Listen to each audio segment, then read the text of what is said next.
So we are here looking at how to put together a birthday hamper for women who are 30 or in their 30s. We've got this one here, birthday fun gift hamper. When we're coming to design it,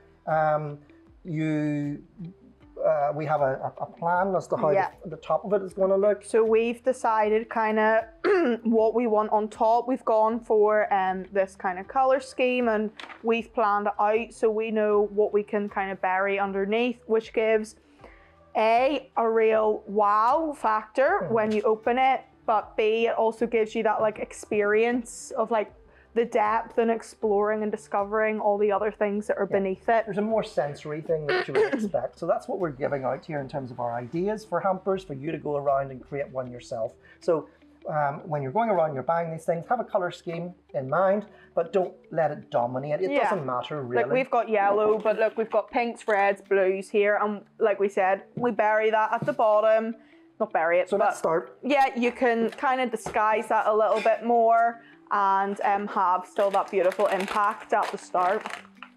So I've gone here for, normally I would put the bottles in the middle, but because there's two of them in this case, what I've done is I've separated them apart so that you're trying to keep as much distance as possible so that they don't clinky.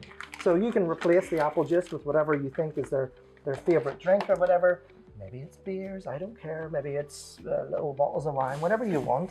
But we've put in sparkling apple juice because we want our budgets to extend into the high quality food aspect of it. There's enough, the drinks industry has enough of a marketing budget put behind it.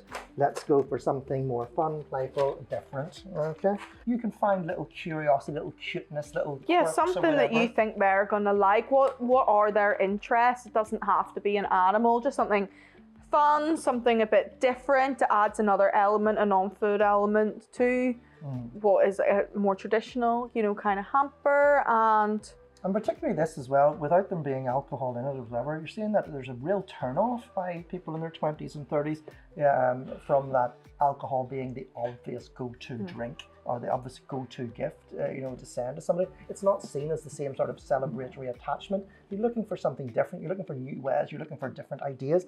And I think something like this, which is, yes, it is a hamper. Of course it is a hamper, but it's a different interpretation of it. And if there's a cute, fun playfulness to it, there is also not like a preachy message to it, like, the composition of the products there. Yeah. They're celebratory. There's chocolate, but it's like vegan, organic, dark chocolate mulberries. There's 60% dark chocolate mango, so it's that sweetness with dark chocolate and whatever, which brings... They're premium products that people wouldn't buy for themselves. So there's that.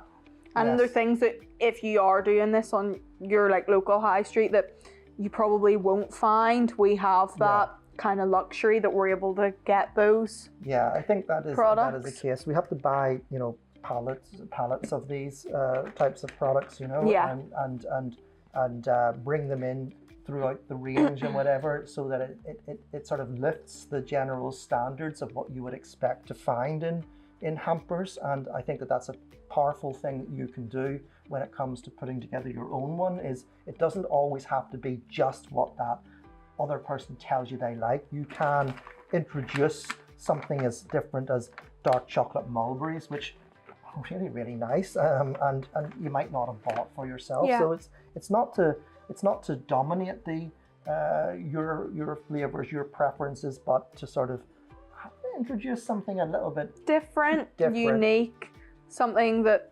they're not going to receive from anybody else. And anybody receiving it in their 30s or whatever is not going to go, oh, boring. It's a tired, conventional type of traditional hamper. It's I don't want to use the word funky, but it's contemporary and it's tasteful and it's colorful, it's bright, it's modern, it's playful. And I'm going, yes, great idea, great birthday gifts. I'm going to do one of those for myself.